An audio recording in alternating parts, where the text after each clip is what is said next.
Let's make Frida Kahlo Planter Pot with a coconut shell. I wanted to make this planter pot from a very long time and finally did. This looks lovely just as it is. Can add artificial flowers or use it as a planter pot, any which way.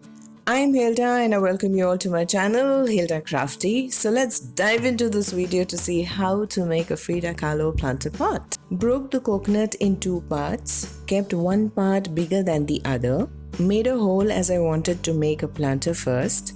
Using Emery or Sandpaper of grit 80, I bought this from a hardware shop. Cutting a piece, we'll sand the coconut shell. I got the Emery paper long time back, so I don't remember the price. Sanding did not take much time. I did the same step on the smaller part as well. Make sure you do this step well to get a good finish later. Now to get a smooth finish, using sandpaper of grit 120, this will give a very fine finish. Keep a rag beneath while sanding as it will be easy to clean later, as this step will make quite a mess. I have OCD, so I hate making a mess and I like my work area to be very clean. I'm almost done and it feels smooth now. This area is a little uneven, so we'll use grit 80 and rub the area required to get an even finish. This happens when you break a coconut, but it can be sorted, doesn't take much time. Doing this step on the other part as well. I think the time taken was to remove the flesh or the meat of the coconut, which I hate doing. Did sand the inside part a bit as well, and now I'm done with sanding. Now take water and clean the coconut shell so that dirt and grit are removed. Keep it upside down on a towel and let it dry very well. When dry, keep the smaller shell upside down and with a hot glue gun stick the other half facing upwards as you can see in the video, and give support on both the sides so that it does not fall and sticks well. Let it set well, then remove the support, and this is how it should look. Now let's prime. Using white gesso for this. You can get one from the market. I'm using homemade gesso here. I have a video on this topic. Link in the description box and in the I button to check that out. We'll use gesso on the outer surface of the shell and let it dry very well before we move on to the next step. Now using Fevicryl Mouldit Clay, it has two parts, hardener and resin. We need to mix both well till it becomes of one color. I want this area a little raised. Use talcum powder before rolling the clay to avoid sticking.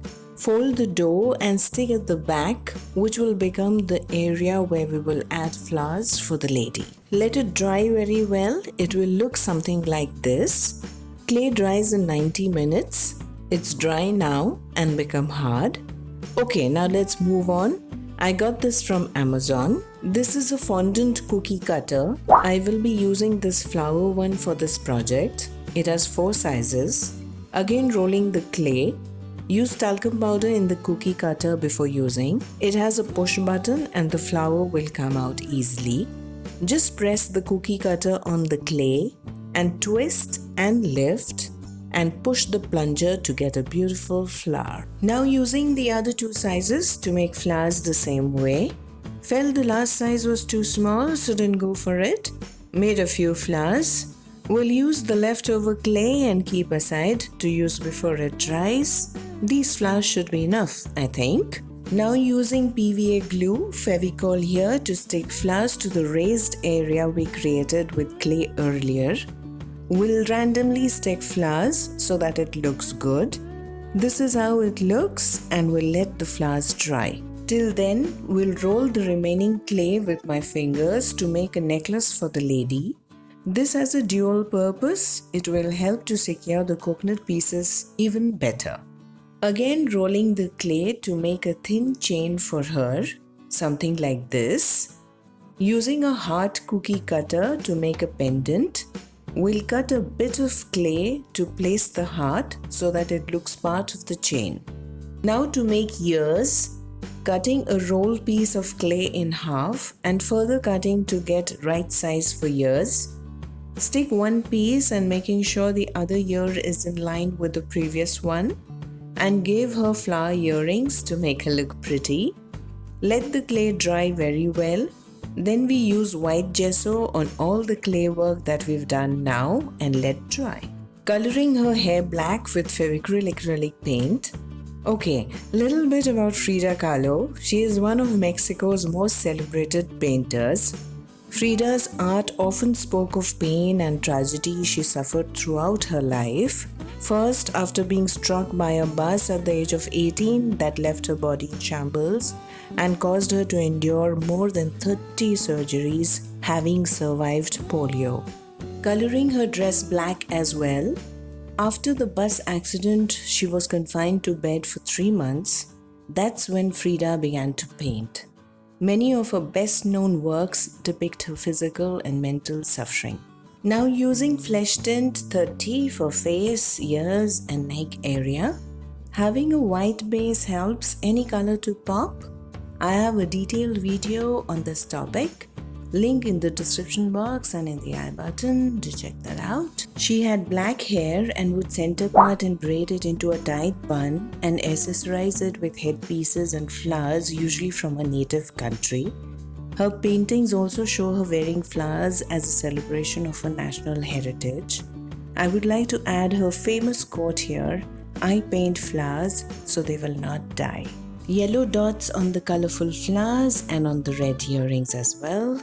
Coloring the neck piece red and giving her a golden chain with an emerald heart. Making black circles on the neck piece so that it looks like beads. And some flowers on her dress as well. Teal blue hairband, her center parting, and now for her eyebrows. Going against the trend, Kahlo chose to keep her brows thick and unruly, unlike the heavily plucked Hollywood style at that time. She kept her unibrow and a mustache as a statement on male and female beauty standards. Now we are done. Let's use gloss varnish to seal the paint. I got this from Itsy Bitsy. You can use my coupon code HILDA5 to get additional 5% discount. Link given below. We can add artificial flowers or plants in this. We can use it as a planter pot. I had an empty curd container which fitted well. Added a succulent paddle leaf and it looks so lovely. And here's the final look. I didn't want to use it as a planter, so settled for a planter pot. You can reuse coconut shells to make beautiful planters like this one. I hope you enjoyed this video just as much as I did making it. I absolutely love the way it has come out. Do like, share, subscribe to my channel if you're visiting for the first time. I will see you soon with a brand new video. Until then, bye bye, take care, and I love you all.